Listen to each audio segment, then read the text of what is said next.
எல்லாமே டிஜிட்டல் மயமாகிவிட்ட இந்த காலகட்டத்தில் பெரும்பாலான மக்கள் பணம் எடுக்கிறதுக்காக இன்னும் ஏடிஎம் சேவையை பயன்படுத்திட்டு இருக்காங்க.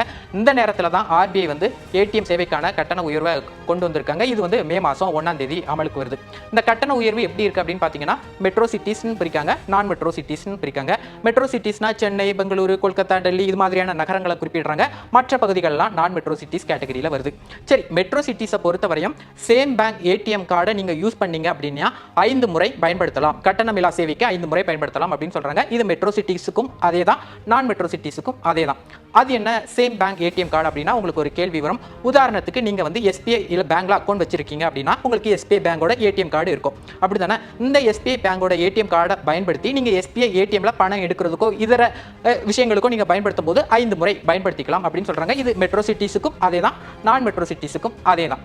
அதே நேரத்தில் நீங்க வந்து மாற்று பேங்கோட ஏடிஎம் கார்டை பயன்படுத்த போது, அதாவது நீங்க வந்து மெட்ரோ சிட்டிஸுக்கு ஒரு மாதிரியும் நான் மெட்ரோ சிட்டிஸுக்கும் வேற மாதிரியும் இருக்குது.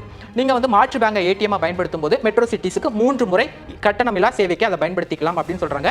அதே நேரத்தில் நான் மெட்ரோ சிட்டிஸுக்கு 5 முறை பயன்படுத்திக்கலாம் அப்படின்னு சொல்றாங்க. பேங்க் கொடுத்திருக்க இந்த லிமிட்டை தாண்டி நீங்க வந்து பயன்படுத்துறீங்க அப்படின்னா உங்களுக்கு வந்து எவ்வளவு கட்டணம் விதிக்கப்படும் அப்படிங்கிற ஒரு கேள்வி இருக்குல்ல.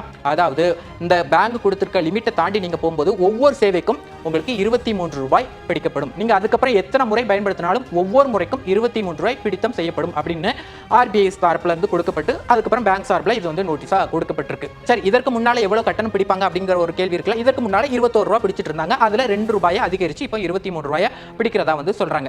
சரி, இது வந்து பணம் எடுக்கிறதுக்கு மட்டும் தானா இந்த கவுண்ட் எடுப்பாங்களா? இந்த 5 கவுண்ட் இந்த 3 கவுண்ட் எல்லாம் பணம் எடுக்கிறதுக்கு மட்டும் தானா அப்படின்னு பாத்தீங்கன்னா இல்ல.